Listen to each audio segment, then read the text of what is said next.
Bonjour, la paracha qu'on lira Be'ezrat Hashem ce Shabbat, parachat Vayetze.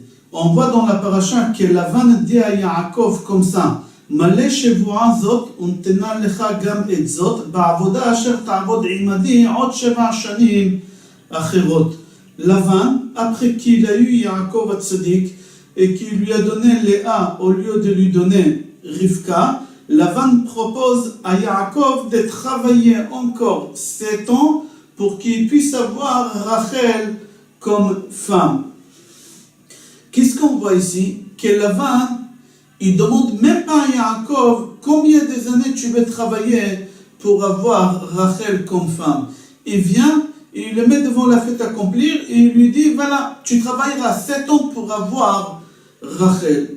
Le Khatam Sofer dit encore que c'était vraiment un vice, parce que si vous regardez dans le mot, il lui a dit Malé Shevuazot, c'est-à-dire comme Malé Shevuazot, Shevuah c'est Shavua, la semaine. Et il a dit au moment que tu vas te marier avec Rachel, même la semaine des Sheva Brachot, que normalement tu dois avoir Chofesh, vacances, tu t'es marié, une semaine des Sheva Brachot, non. Même cela, tu vas travailler. Même les 7 jours de Sheva Brachot, tu vas travailler pour compléter 7 ans pile de travail. Yaakov, il est d'accord, il n'a pas le choix. Il travaille encore 7 ans sans se venger. Quelqu'un d'autre, il aurait dit: bon, je travaille pendant 7 ans pour toi, mais en même temps, je vais te causer des dommages. Je vais te causer des problèmes que tu ne t'attendais même pas. Yaakov émet, titen émet le Yaakov. Yaakov, c'est la vérité, c'est l'honnêteté. Yaakov, il travaille pendant 7 ans et il se donne corps et âme pour faire attention au bien de Lavan. Yaakov, avec ses femmes, Rachel et Léa, ils ont des enfants, Shifteka, des Kdoshim, des saints, ils ont les 12 tribus. Au moment que Rachel accouche Yosef, Yaakov demande l'autorisation de repartir chez sa famille. Il veut retourner en Israël. Lavan lui répond: Imna matzati chen be'enecha nichashti, vayvarecheni Hashem biglalecha. Lavan reconnaît à Yaakov en lui disant: ça fait 14 ans que tu es ici, même plus que 14 ans il était là-bas parce qu'il s'est fait avoir. Je me suis rendu compte en fin de compte, nichashti, je me suis rendu compte que toute l'abondance et la bénédiction que j'ai eue, c'est grâce à toi. Mais faites attention, au moment qu'il lui dit nichashti, nichouch, c'est la sorcellerie. Et il lui a dit: j'ai fait la sorcellerie pour savoir la réalité d'où j'ai eu toute cette abondance. Et la sorcellerie que j'ai fait, c'est le téraphim, qu'elle a volé Rachel. C'est quoi téraphim? C'est quoi cette sorcellerie? Je vis dans le Zohar HaKadosh qui dit: c'est la tête, le crâne des nains qu'on le fait sécher et on écrit sur parchemin toutes les questions qu'on a et on met dans la tête, dans le crâne de cet âne, et l'âne parle, il donne les réponses. C'est comme ça que Lavan il faisait l'idolâtrie, la sorcellerie. C'est même pas l'idolâtrie, c'est encore pire. C'était la sorcellerie. Lavan dit à Yaakov: j'ai fait la sorcellerie pour savoir. Pourquoi Lavan il doit dire à Yaakov qu'il a fait ça avec la sorcellerie? Il était vicieux. Il a dit: si je vais dire à Lavan que dans mon rêve on m'a dévoilé que toute la bénédiction et l'abondance que j'ai eue c'est grâce à toi, hein. Alors il a dit Lavan, certainement Yaakov il va me demander des intérêts. Il va me dire: donne-moi 10%, 15%, Maaser, Romesh, donne-moi quelque chose. Mais pour que Yaakov ne demande pas, qu'est-ce qu'il fait Lavan le vicieux? Il lui dit: j'ai fait la sorcellerie et j'ai eu la réponse. Lui, il savait, puisque lui, il a eu la réponse par sorcellerie, Yaakov, il ne voudra pas demander. Il était vicieux. Lavan dit à Yaakov: Nakeva secharecha alai ve'etenena. C'est-à-dire quoi? Si vous prenez le mot en hébreu, Nakeva, c'est-à-dire fixe ton salaire et je te la donnerai. Le Zohar HaKadosh dit non.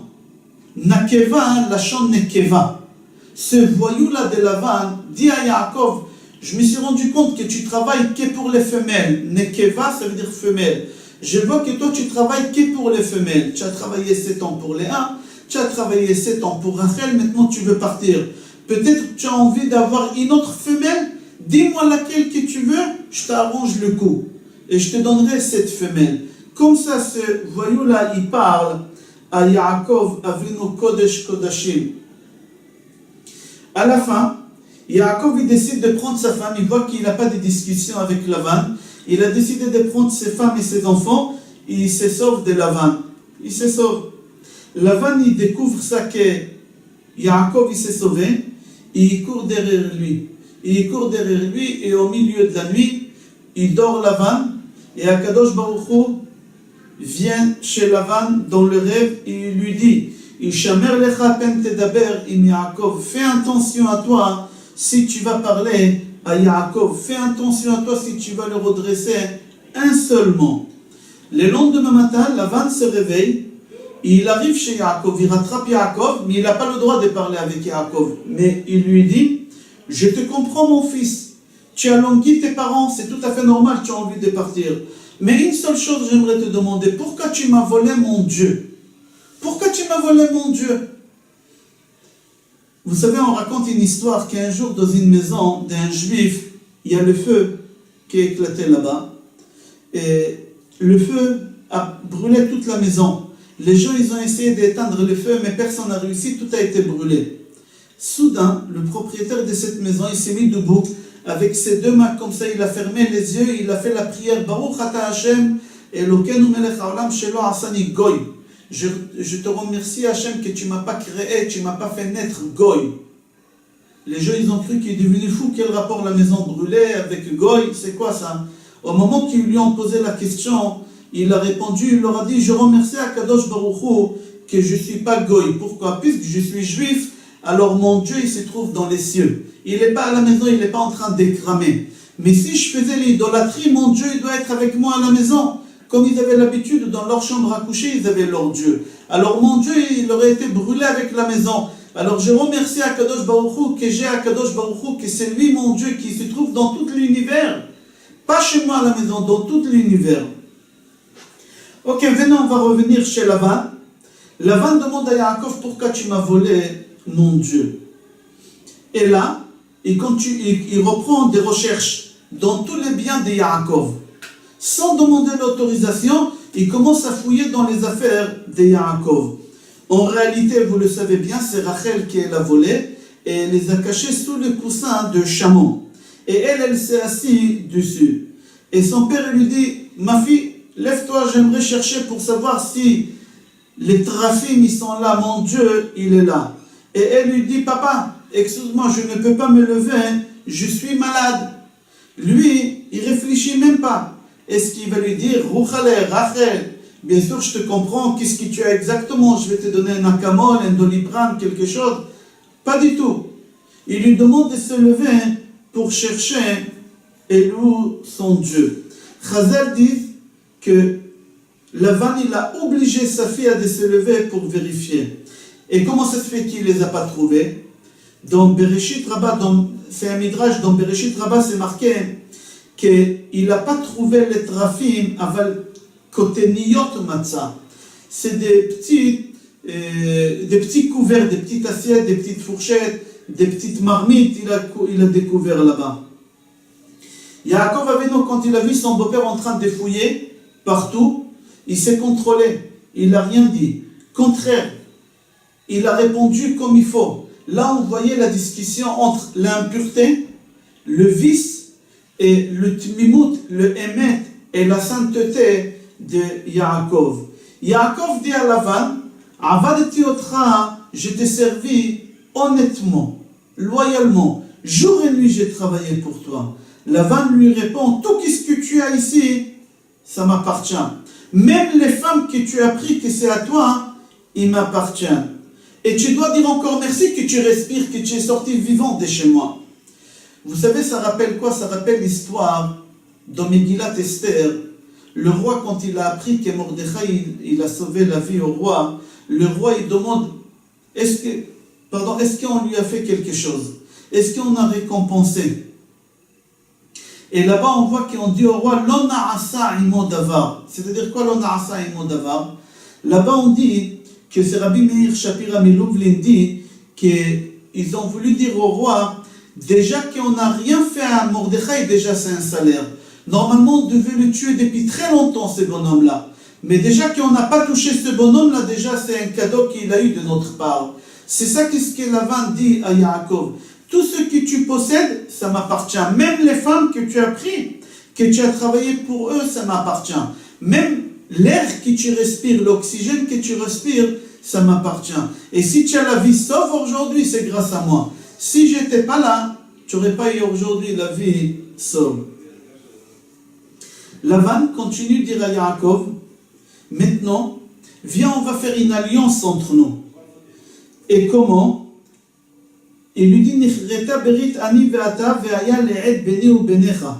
c'est-à-dire, viens, on va faire une alliance entre nous et on va faire un témoin de cette alliance-là.